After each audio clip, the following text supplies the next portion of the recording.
Guys, क्या कभी तुम्हारे साथ ऐसा हुआ है कि तुमने किसी पर आंख बंद करके भरोसा किया, उन्हें अपना सबसे खास माना और बदले में उन्होंने तुम्हारी पीठ पीछे छुरा भोंक दिया।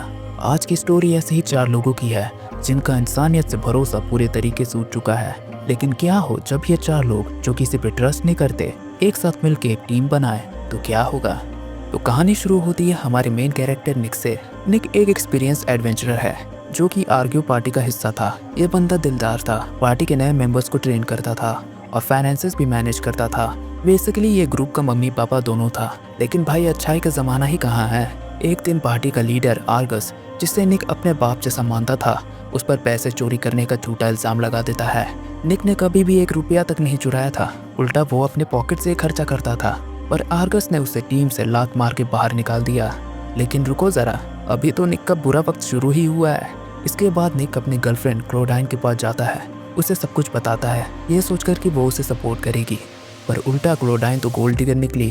उसने सीधा निक से ब्रेकअप किया और बता दिया कि वो तो बस निक के पैसों के लिए उसके साथ थी, और अब जब निक के पास पैसे और जॉब नहीं है तो बेटा टाटा बाय बाय। मतलब एक ही दिन में निक का करियर, उसकी फैमिली जैसी पार्टी और उसका प्यार सब खत्म हो जाता है। बेचारा एकदम सड़क पे आ चुका था। निक पूरा डिप्रेस हो चुका था। तभी उसके सामने एक लड़की आती है जिसका नाम है अगाते, और वो एक आइडल है।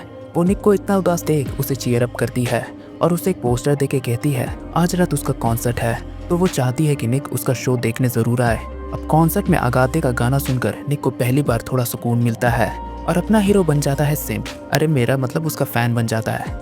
इधर निक अपने सारे बचे कुछ पैसे अगाते के कॉन्सर्ट पे उड़ाने लगता है ताकि वो अपने दर्द को भुला सके। पर कोई निक भैया को समझाए कि उस लड़की ने भी भाई का गंदा वाला काट लिया है और वो भी निक को बेवकूफ़ बना के अपना ही जेब गर्म कर रही है। लेकिन अपने निक भैया तो अब बन चुके हैं अगाते के कट्टर वाले फ़ैन। लेकिन प्रॉब्लम ये है कि कॉन्सर्ट देखने के लिए पैसे चाहिए और पैसे के लिए उसे कोई तो जॉब करना पड़ेगा। तो निक सोचता है क्यों ना कोई नई एडवेंचरर पार्टी ज्वाइन कर लिया जाए। लेकिन निक तो अब किसी इंसान पे भरोसा ही नहीं करता, तो वो अब कोई पार्टी कैसे ज्वाइन करेगा। अब हार मान के निक एक बार में बैठा होता है जहाँ 3 और लोग एक ही टेबल पर आके बैठते हैं, जिनमें से टियाना एक मेज लड़की है, जेम एक प्रीस्ट है जो थोड़ा शराबी लग रहा है, और क्यूरिन जो एक ड्रैगन गर्ल है जिसके सर पे सींग बने हुए थे। ये तीनों अलग अलग बैकग्राउंड से थे और सबके चेहरे पे एक ही चीज़ लिखी थी कि इनके साथ भी कुछ बहुत बुरा हुआ है। सब लोग चुपचाप बैठे होते हैं, सब अपने अपने दुख में डूबे हुए हैं। तभी एक साथ चारों के मुंह से एक ही लाइन निकलती है, इंसान भरोसे के लायक नहीं होते। और बस यही वो मोमेंट था जहाँ इनकी केमिस्ट्री मैच हो गई। इसके बाद ये लोग अपनी अपनी स्टोरी शेयर करते हैं। पता चलता है कि सिर्फ निक ही नहीं बल्कि ये तीनों भी बेट्रेयल के शिकार हुए हैं। टियाना को उसके फियांसे ने धोखा दिया और जिस एकेडमी में वो मैजिक सीखती थी उससे भी निकलवा दिया। उसके बाद वो गैम्बलिंग में घुस गई और उसे उसकी लत लग गई।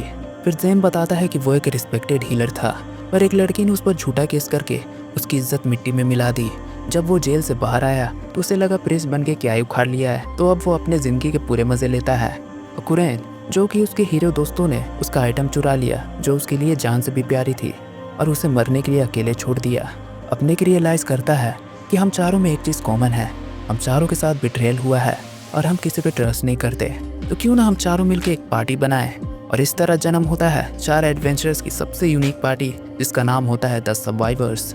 अब पार्टी तो बन गई, लेकिन अब रूल सेट करने की बारी थी, क्योंकि ये कोई दोस्ती यारी वाली टीम नहीं है, ये प्योर बिजनेस है।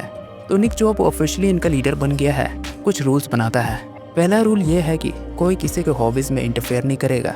दूसरा रूल, सब अपने हिस्से के पैसे खुद मैनेज करेंगे। और अब तीसरा और सबसे आखिरी रूल कि चाहे कुछ भी हो जाए पर अपनी जान नहीं गंवानी बेटा, मतलब मरना एकदम मना है। अब ये सारी बातें हो जाने के बाद अगले दिन सब लोग अपने पहले मिशन पर निकलते हैं, एक सिंपल डंजन क्लियर करने, जहाँ इन्हें कोई छोटे मोटे स्लाइम्स मिलते हैं, पर ये स्लाइम्स डेंजरस नहीं होते। निक इन सबके मैजिक स्टोन्स को बड़े आसानी से निकाल लेता है ताकि ये लोग इसे बेचकर कुछ पैसे कमा ले। अब टियाना को लगता है एक एक करके मैजिक स्टोन्स क्यों ही निकालना, सबको एक ही बार में ख़त्म करते हैं। वो एक पावरफुल स्पेल यूज़ करती है, पर वो गलती से उसे कुरैन की तरफ ब्लास्ट कर देती है। कुरैन उस अटैक को ब्लॉक करके बच जाती है। टियाना ने तो गलती से अटैक किया था, और आप सबको पता ही है कि इस टीम में किसी को भी किसी के ऊपर ट्रस्ट नहीं है। तो कुरैन को लगता है कि टियाना उसकी सच में जान लेना चाहती थी, पर टियाना कुरैन को समझाती है।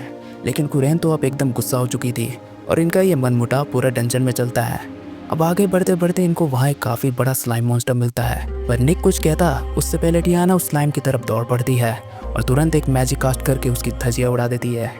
इसके बाद सब लोग एक झील के पास होते हैं। निक सबको बताता है कि वो कोई मैजिक या अल्केमी यूज़ करना नहीं जानता और वो इन सारे वेपन्स का यूज़ करके मॉन्स्टर से लड़ता है। अब आगे सब बोलते हैं, तुम हमें अपनी वीकनेसेस क्यों बता रहे हो? इससे तो तुम्हारा ही नुकसान है, क्योंकि क्या पता हम में से कोई इसका फ़ायदा उठा के तुम पे ही वार कर दे। तब निक कहता है, मैं चाहता हूँ कि हम एक दूसरे पे थोड़ा ट्रस्ट करें, क्योंकि हम सबके साथ बिट्रेयल हुआ है, बट हम किसी को धोखा नहीं देना चाहते। हम बस डरे हुए हैं कि कोई दोबारा हमारे साथ बिट्रेयल ना करे। तब ज़ेन अपनी वीकनेसेस बताने लगता है कि उसे किसी भी कॉम्बैट मूव या मैजिक से मारा जा सकता है, लेकिन ध्यान रहे अटैक ऐसा होना चाहिए जो उसे इंस्टेंट ख़त्म कर सके, क्योंकि वो एक एक्सपीरियंस्ड हीलर है तो वो खुद को तुरंत हील कर सकता है। अब इसके बाद टियाना कुरेन के पास जाती है और उसे अपने वीकनेसेस बताती है कि वो वाटर और आइस मैजिक में स्ट्रांग है, बट वो फायर मैजिक यूज़ नहीं कर सकती। और टियाना कुरेन से माफ़ी भी मांगती है उस डंजन वाले इंसिडेंट के लिए। तब कुरेन कहती है, मैं तुम पे अभी ट्रस्ट नहीं करती। पर टियाना इस पर कुछ नहीं कहती और वो अपनी जगह पर अकेले जाके बैठ जाती है। उसे थोड़ी ठंड लग रही थी कि तभी कुरेन वहाँ आग लगा देती है। टियाना उसे थैंक्स कहती है, पर कुरेन बोलती है वो तो टियाना पर अपना अटैक एम कर रही थी, पर उसका निशाना चूक गया। अब दोनों थोड़ा स्माइल करते हैं और यहीं से इनकी टीम वर्क की शुरुआत होती है। और अब सब कोई निकल जाते हैं गॉब्लिन फॉरेस्ट की तरफ। निक को गॉब्लिन से लड़ता देख ज़ेन सोच रहा होता है कि निक तो बाकी सब एडवेंचरर से काफ़ी स्ट्रॉन्ग है। तभी टियाना अपने मैजिक से बताती है कि उसे थोड़ी दूर पे एक ह्यूज मैजिक फोर्स सेंस हो रहा है।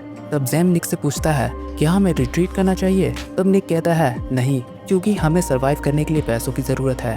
तब निक एक प्लान बनाता है कि वो लोग मिलकर लड़ेंगे और कुरेन मेन बॉस को ख़त्म करेगी। कुरेन थोड़ा सोचती है, पर फिर वो मान जाती है और अब सब कोई फाइट के लिए तैयार हो जाते हैं। ज़ेम अपने मैजिक से सबके फिजिकल स्ट्रेंथ को बढ़ाता है। निक कुरेन को सपोर्ट दे रहा होता है, पर कुरेन एक पल के लिए रुक जाती है। वो सोचती है, क्या मुझे उन लोगों पे ट्रस्ट करना चाहिए? क्या वो लोग इस फाइट में मेरी मदद करेंगे या मुझे ही चारा बना के खुद बच जाएंगे? पर तभी टियाना अपने मैजिक से कुरेन की मदद करती है। कुरेन तुरंत उसे ऑगरे को एक ही स्लैश में ख़त्म कर देती है। इसके बाद निक और कुरेन मिलके सारे मैजिक स्टोन्स को इकट्ठा करने लगते हैं कि तभी निक का बैलेंस बिगड़ता है और वो कुरेन पे गिरता है, जिससे कुरेन के बैग से कुछ नेकलेस टाइप का बाहर आता है और जो अब टूट गया होता है निक के कारण। और अब हमें एक फ्लैशबैक दिखाया जाता है जहाँ कुरेन एक ज्वेलरी शॉप पर होती है, जहाँ उसे एक नेकलेस बहुत पसंद आता है, लेकिन प्रॉब्लम ये थी कि उसकी कीमत काफ़ी ज़्यादा थी। तो कुरेन मन मार के वहाँ से जाने लगती है, लेकिन तभी शॉपकीपर कुरेन को रोक लेता है और उससे झूठा इल्ज़ाम लगाते हुए कहता है, तुमने मेरे नेकलेस पर स्क्रैच लगा दिया, अब इसे मैं किसी और को कैसे बेचूंगा? अब तो तुम्हें इसके पूरे पैसे देने पड़ेंगे। कुरेन बेचारी एकदम घबरा जाती है, उसे समझ नहीं आता कि क्या करे। तभी वहाँ कुरेन का टीममेट कैलियोस आता है और जो कि उनके ग्रुप का लीडर भी है। कैलियोस एक झटके में समझ जाता है ये शॉपकीपर एक नंबर का फ्रॉड आदमी है। वो तुरंत उसके पास से असली नेकलेस निकाल लेता है जिस पे कोई स्क्रैच नहीं था। शॉपकीपर की चोरी पकड़ी जाती है। अब तो उसे हर्जाना भरना ही था, तो कैलियोस मौके का फ़ायदा उठाता है और कॉम्पनसेशन के तौर पर वो नेकलेस फ्री में उठा लेता है और कुरेन को दे देता है। यहाँ कुरेन की नज़रों में कैलियोस एक केयरिंग और मैच्योर इंसान है, पर उसे कहाँ पता कि वो बस उसका इस्तेमाल कर रहा है। इसके बाद कुरेन बताती है कि वो एक ड्रैगोनियन है जो कैलियोस को सर्व करती है, क्योंकि सदियों से ड्रैगोनियन उन ह्यूमंस को सर्व करते आ रहे हैं जो हीरो बनने की राह पर चलते हैं। अगले दिन कुरेन अपने सारे कीमती सामान पैक कर रही थी, जिसमें ड्रैगन किंग के जेवल्स भी थे, जो कि कुरेन के लिए जान से भी प्यारी थी। तभी कैलियोस वहाँ आता है। वो कहता है, कुरेन ये लगेज तुम यहीं होटल में छोड़ दो, इतना भारी सामान लेके डंजन में जाने सेफ नहीं है, फाइटिंग में प्रॉब्लम आएगी। अब कुरेन जो उस पर आंख बंद करके भरोसा करती थी उसकी बात मान लेती है और बस अपनी स्वॉर्ड लेकर निकल पड़ती है। डंजन में कुरेन मॉन्स्टर्स को गाजर मूली की तरह काट रही थी। सब कुछ एकदम स्मूथ चल रहा था जब तक वो एक जगह नहीं पहुंचते। कैलियोस बताता है यहाँ एक सर्पेंट मॉन्स्टर है। प्लान ये था कुरेन उस मॉन्स्टर को बाहर लाएगी, फिर बाकी टीम अटैक करेगी और फाइनल ब्लो देकर कुरेन उस मॉन्स्टर को खत्म कर देगी। कुरेन भी बिल्कुल प्लान के मुताबिक सब करती है। वो मॉन्स्टर को बाहर लाई, लेकिन तभी उसके साथ एक बड़ा धोखा होता है। जब वो मॉन्स्टर से लड़ रही थी किसी ने उसकी मदद नहीं की। उस सर्पेंट ने कुरेन पर अपना पॉइजन छोड़ दिया, जिससे वो पूरी तरह पैरालाइज हो गई। और अब सामने आता है कैलियोस का असली चेहरा। कैलियोस बताता है कि उसने कुरेन को बस चारा बनाया था ताकि वो बिना रिस्क लिए उस रेयर मॉन्स्टर के मटेरियल चुरा सके। कैलियोस और उसके साथी कुरेन को वहाँ मरने के लिए छोड़कर सारा माल लेके वहाँ से निकल जाते हैं। और कुरेन जैसे तैसे अपनी जान बचाकर उस टेंशन से बाहर निकलती है तो सीधा अपने होटल जाती है, क्योंकि उसे अपने ड्रैगन किंग जेवल्स की चिंता थी। पर वहाँ पहुँचते उसके पैरों तले जमीन खिसक जाती है। पूरा रूम खाली था। कैलियोस उसका सारा लगेज और वो ड्रैगन किंग जेवल्स लेकर फरार हो चुका था। कुरेन हर जगह कैलियोस के बारे में पता लगाती है और उस धोखेबाज का कहीं कोई नामो निशान नहीं मिलता। अब कुरेन जो एक रेस्टोरेंट के बाहर खड़ी थी उसके पास थोड़े से ही पैसे बचे हुए थे, पर तभी वहाँ एंट्री होती है एक मिस्टीरियस बंदे की। लोग उसे देखकर फुसफुसाने लगते हैं, अरे ये तो सोलो ईटर है ना, ये बंदा अकेले ही बड़े बड़े एडवेंचर्स करता है, इसे किसी पार्टी की ज़रूरत ही नहीं है। और अब ये सुनते ही करण की आंखें चमक जाती है। उसे ये बंदा बड़ा कूल लगता है। बस फिर क्या था, मैडम भी उसी रेस्टोरेंट के अंदर चली जाती है और सेम वही खाना ऑर्डर करती है जो सोलो ईटर ने मंगवाया था। अब करण तो सोलो ईटर की स्टॉकर ही बन जाती है। जहाँ सोलो ईटर जाता है, करण उसके पीछे साय की तरह चिपक जाती है। वो जो खाता है, करण भी वही ऑर्डर करती है। और मज़े वाली बात यह है कि सोलो ईटर को भी सब पता था। वो भी कम नहीं था, करण के मज़े लेने के लिए वो हवा में बातें करता, आहा आज तो फ्राइड राइस खाने का मन है। और करण बिना सोचे समझे तुरंत फ्राइड राइस ऑर्डर कर देती। तभी वहाँ एक पियक्कड़ आ जाता है और गलती से सोलो ईटर की शॉट को धक्का मार देता है। शॉट गिरने ही वाली होती है कि करण उसे तुरंत लपक लेती है। सोलो ईटर करण को थैंक्स कहता है और बताता है कि ये तलवार मेरे लिए मेरी जान से भी बढ़कर है। जाते जाते वो एक स्माइल देता है और वहाँ से चला जाता है। अब इधर खाते खाते करण का बैंक बैलेंस 0 हो चुका था। भूखी प्यासी थके हुए हाल में वो एक बार में पहुँचती है और यहीं वो पहली बार निक और बाकी सबसे मिलती है। अब कहानी वापस से प्रेजेंट में आता है, जहाँ निक करण के लिए एक नया नेकलेस ढूंढने मार्केट में भटक रहा है। क्योंकि भाई गलती तो उसी की थी, नेकलेस उसी ने तो तोड़ा था। लेकिन नेकलेस के प्राइसेस देखकर निक के तो तोते उड़ गए। सारे नेकलेस इतने महंगे थे कि बेचारा भी अफोर्ड ही नहीं कर सकता था। तभी वहाँ निक की आइडल अगाते आ जाती है। वो दोनों बैठते हैं और निक उसे वो नेकलेस वाली पूरी राम कथा सुनाता है। अब अगाते को लगता है कि वो जिस लड़की के बारे में बात कर रहा है वो शायद उसकी गर्लफ्रेंड है। अगाते कहती है, अरे महंगे तोहफे से ज़्यादा ज़रूरी है इमोशंस। जाओ उसके साथ थोड़ा क्वालिटी टाइम स्पेंड करो, वो मान जाएगी। अब निक को लगता है कि अगर अगाते ये बात कह रही है तो सही ही होगा, क्योंकि निक के लिए तो अगाते भगवान के समान है ना। तो अब नेक्स्ट सीन में निक पहुंचता है करण के पास, जो कि मज़े में जंक फूड ठूस रही थी। निक भी थोड़ा टेस्ट करता है और वो कुछ ज़्यादा ही तीखा था। अब निक की ऐसी हालत देखकर करण अपनी हंसी रोक नहीं पाती और वो ज़ोर ज़ोर से हंसने लगती है।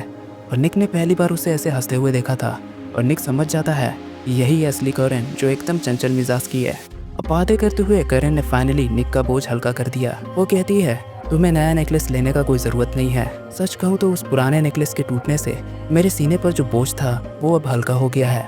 और बस इसके बाद सब फिर से एक साथ बार में मिलते हैं और अब ऐसा लगता है कि ये चारों एक अच्छी टीम बनते जा रहे हैं। इसके बाद उन्हें गिल्ड से एक नया मिशन मिलता है, एक पुराने और ख़तरनाक लैबिरिंथ में जाकर स्वॉर्ड ऑफ बॉन्ड्स को ढूंढना, जिसके लिए गिल्ड मास्टर काफ़ी मोटी रकम देने को तैयार है। और ये चीज़ सुनते ही निक तुरंत हाँ कर देता है। अब पूरी टीम चली जाती है उस लैबिरिंथ में, जहाँ इन्हें कुछ छोटे मोटे मॉन्स्टर मिलते हैं जिन्हें करण आसानी से निपटा देती है। लेकिन असली मुसीबत वो आगे इंतज़ार कर रही थी। उनके सामने एक गेट खुलता है, सब लोग उसके अंदर जाते हैं जहाँ कई सारे बॉक्सेस थी। तब टियाना पूछती है कि हम इन सबको खोल के देखना पड़ेगा। तब निक कहता है नहीं, क्योंकि जो चीज़ हम ढूंढ रहे हैं वो हमारे सामने है और उनके ठीक सामने होता है स्वॉर्ड ऑफ बॉन्ड्स। और सारे लोग सोचते हैं ये क्या, इसमें तो ब्लेड ही नहीं है, इस स्वॉर्ड तो किसी भी काम का नहीं है। तभी वो स्वॉर्ड बात करने लगता है और वो कहता है, ओए तुमने मेरे बारे में ऐसा कैसे कहा, चलो सॉरी बोलो अभी मुझे। सब लोग सोचते हैं अरे ये स्वॉर्ड तो बात भी कर सकता है, पर ये स्वॉर्ड खाली फालतू बातें करता है। और अब हमें इस स्वॉर्ड का असली नाम पता चलता है, जो है किज़ूना, जो 1000 सालों से यहाँ कैद है। और अब वो निक से कहता है, भाई मुझे जल्दी आज़ाद कर यहाँ से, फिर हम साथ में एडवेंचर्स करेंगे। निक कहता है, साथ में एडवेंचर्स करेंगे? अबे हम तेरे को बेचने वाले हैं। अब ये सुन किज़ूना तो एकदम बौरा जाता है कि क्या तुम लोग मेरे साथ ऐसा करोगे? तुम सबको पता भी है मैं कौन हूँ। अब सब लोग इसको इग्नोर मारते हैं और निक स्वॉर्ड को उठाता है कि तभी पूरा लैबिरिंथ हिलने लगता है और अचानक इनके सामने आता है इस डंजन का बॉस मॉन्स्टर, एक ह्यूज स्लाइम गोलम। टियाना अपनी मैजिक स्पेल उस पर यूज़ करती है, फिर कुरन अपनी पूरी ड्रैगन फोर्स लगाकर उस पर हमला करती है। लेकिन उसके अटैक्स का इस गोलम पे कोई असर नहीं होता, उल्टा करण को ही चोट लग जाती है। ये गोलम इतना स्ट्रॉन्ग था कि पूरी टीम पैनिक करने लगती है। और तभी निक उस गोलम से लड़ने लगता है और गोलम को अपनी ओर डिस्ट्रैक्ट करता है और बाकियों को यहाँ से निकालने को कहता है। और वहाँ का दरवाज़ा नहीं खुलता, क्योंकि ये गेट तभी खुलेगा जब वो गोलम पूरी तरह से ख़त्म नहीं हो जाता। कि तभी किज़ूना बताता है कि उसके पास एक खास पावर है जिसे यूनियन कहते हैं। इस पावर से 2 लोग मिलकर एक हो सकते हैं और उनकी ताकत कई गुना तक बढ़ जाती है। पर इस पावर को यूज़ करने की एक शर्त है, यूनियन तभी काम करेगा जब दोनों लोगों के बीच एक दूसरे पर पूरा भरोसा होगा। फिर किज़ूना निक को पावर एक्टिवेट करना सिखाता है कि उससे पहले अपने किसी एक टीम मेंबर को इमेजिन करते हुए यूनियन कहना होगा, जिससे वो पावर एक्टिवेट हो जाएगी। निक बिना देरी किए करण को इमेजिन करता है और फिर यूनियन कहता है, पर वो पावर एक्टिवेट नहीं होती और गोलम निक को नीचे फेंक देता है। अब गोलम के सामने से टियाना, करण और जेन बचे थे कि तभी टियाना अपनी पूरी मैजिक इकट्ठा करके उस गोलम को फेस करती है और करण निक को बचाने चली जाती है। इधर करण निक को ढूंढ लेती है। तब निक उससे कहता है कि मुझे पता है कि मैं कितना भी कुछ करूं पर तुम मुझ पर ट्रस्ट नहीं करोगी। तब टियाना कहती है, हाँ मैं तुम पर ट्रस्ट नहीं करती थी, पर यह बात पहले की है, क्योंकि अब मैं तुम पर पूरा ट्रस्ट करती हूँ, क्योंकि तुम बाकियों की तरह नहीं हो, तुम उन सबसे अलग हो। और अब किजुना कहता है, निक अभी सही वक्त है अपनी पावर का इस्तेमाल करने का। और निक जोर से यूनियन बोलता है। इधर टियाना और जैम जैसे तैसे गोलम से लड़ रहे थे। गोलम उनको मारने ही चाह रहा होता है कि तभी एक तेज़ रोशनी आती है और सामने निक खड़ा होता है, जो कि अब गोरिन के साथ फ्यूज़ हो चुका था। और उसकी पावर काफ़ी ज़्यादा बढ़ जाती है, जिससे वो एक ही स्लैश में गोलम के कोर को ख़त्म कर देते हैं, जिसके साथ गोलम भी पूरी तरीके से ख़त्म हो जाता है। टियाना और जैम ये देख एकदम हैरान रहते हैं और अब सब कोई लैब्रिंथ से निकल जाते हैं और गिल्ड मास्टर को सॉर्ड ऑफ बॉन्ड्स थमा देते हैं और पूरा पैसा ले लेते हैं। तभी गिल्ड मास्टर उनसे पूछती है, तुम्हारे साथ ये बच्चा कौन है? निक बताता है, ये हमारा नया पार्टनर है। कि तभी वो बच्चा बोलता है, मेरा नाम है किजुना और मैं बहुत ज़्यादा स्ट्रांग हूँ, इतना स्ट्रांग कि तुम्हारे गिल्ड के एडवेंचरर्स मेरे सामने एकदम चींटियों के बराबर हैं। मतलब अपने बारे में पूरा फेंकता है। अब गिल्ड मास्टर सोचती है, किजुना ये नाम तो कहीं सुना सुना लग रहा है, और लगे भी क्यों ना, क्योंकि ये छुटकू बच्चा ही सॉर्ड ऑफ बॉन्ड्स है, और जिस सॉर्ड को निक ने गिल्ड मास्टर को दिया वो नकली सॉर्ड है। मतलब गिल्ड मास्टर को ही चूना लगा देते हैं ये लोग। इसके बाद सब लोग अपने हिस्से के पैसे ले लेते हैं। निक किजुना को भी उसका हिस्सा देता है, क्योंकि किजुना के ही वजह से तो ये लोग उस मॉन्स्टर को हरा पाए थे। अब पैसा मिलते ही चारों निकल जाते हैं अपने अपने रास्ते। निक अपनी आइडिया लगाते का कॉन्सर्ट देखने, करेन जंक फूड ठूसने, जेम चला जाता है लड़कियों के साथ मजे करने, और टियाना जाती है गैम्बलिंग करने। टियाना किजुना को भी उसके साथ चलने को कहती है। अब किजुना सोचता है, मेरे पास तो इनके तरह कोई अटपटा हॉबीज़ है नहीं, तो मैं इसी के साथ चला जाता हूँ। तो आज की वीडियो यहीं ख़त्म होती है, पर आप सबको टेंशन लेने का ज़रूरत नहीं है, क्योंकि मैं इसका पार्ट 2 ज़रूर लाऊंगा। हाँ बस थोड़ा वेट कर लेना, क्योंकि आप सबको पता ही है मैं वीडियो फ़ोन से एडिट करता हूँ, तो थोड़ा टाइम लग जाता है। तो हाँ, आज वीडियो यहीं तक रखते हैं, अब मिलते हैं इसके नेक्स्ट पार्ट में।